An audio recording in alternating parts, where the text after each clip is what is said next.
Hello and welcome to this setup video for Dead Throne. In this video we'll be talking about how to set up the core box ready for any scenario to come. Let's jump straight in. Setting up Dead Throne is designed to be as simple as possible, but of course you always need to know which scenario you're playing. Of course there are solo, co-op and competitive scenarios, and each one requires a slightly different setup, but that will be specified in the scenario's description. What I want to tell you today is the basics of setting up Dead Throne for your average game. Of course, you've got your rulebook, and in there will be some of the scenarios, and you can find more on our website. I'll put these over here for now. When you open the box, you've got straight away the market. That should come out first, because that will be used in pretty much any scenario you play. You've also got the two market decks. And when you set up the market, you've got your tokens at the front, and then you've got slots at the back. Those slots are where your market cards are going to go. You're going to put the market cards vertically along those slots so that you can draw them in their categories without having to search through an entire deck every time you try to go to the market. Like I said, these cards are going to be in these decks over here, and at the beginning of each game you just take out the category and put it upright, and keep doing that for each one. When you pack the market away, you should put each category on top of the previous, so that all you have to do is go through a few cards to draw out the category rather than searching through each one.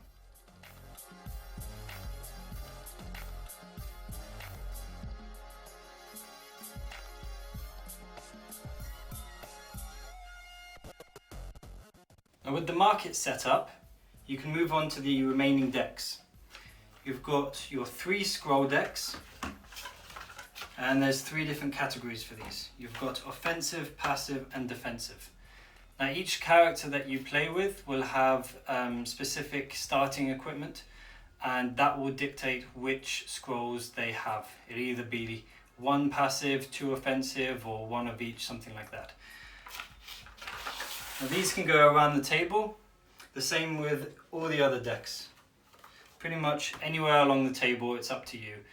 They'll probably move around during gameplay as players pick from those decks. And importantly with these decks is that you open the front and you put them in a specially designed slot at the underneath, because then that will allow the deck to self-support itself. This is because during gameplay you will draw from the bottom and you'll replace the card on the top after you've used it.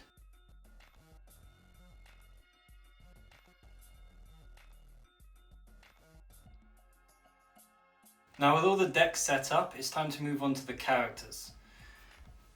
If you have purchased the miniatures upgrade, you'll receive all these boxes, 7 of them, with each character inside, each miniature I should say inside. You go ahead and open them, and you draw out the miniature that you wish to play with. Of course, when selecting your characters, you also need to select them from their cards. Now each of the characters has their own character card. On these cards you will see their hand attack and their hand defense. This is specific to only when they don't have a weapon, so what they would do with their hands only. And on the back of their cards you can also see their starting equipment, as I mentioned before. They have scrolls, and they will also have equipment as well. Now sometimes this equipment is something like armor, and that plays a really important role when setting up their health board, which we'll go on to next. And in this instance I've picked Aaron. So Aaron is the color green, as you can see by the rim of his card. And he also starts the game with 1 light gauntlets and 1 enchanted hammer. So you would grab those from the market. You always grab the starting equipment from the market. This is why we set it up first, and why everything is very easy for you to grab. So light gauntlets, as so, and 1 enchanted hammer.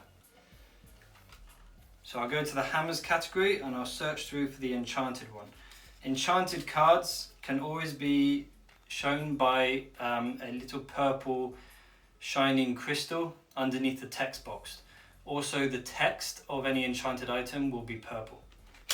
So take those 2 cards out. Now when you set up your character, you're going to want to put your character card underneath, and any armor card will go horizontally and your weapon will go on top like that. Now if you have bought the miniatures and card trays upgrade, you can also get one of the card trays to set up for your character. Now just like before, the character card will go underneath, your armor will go in the middle horizontally, and your weapon, or enchanted item in this case, can go at one of the top slots.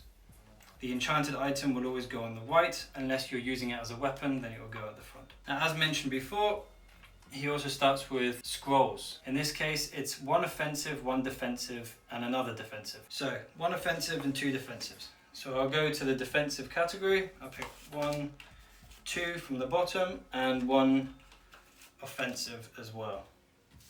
Now these are my scrolls, which I will not show to anyone else.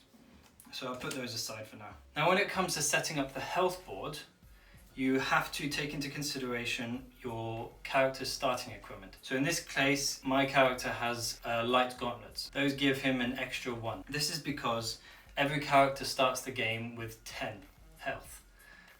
There's a maximum of 20, and obviously if you go below 1, you will die. So every character starts with 10, and in this case, I've got an extra 1 because of my gauntlets.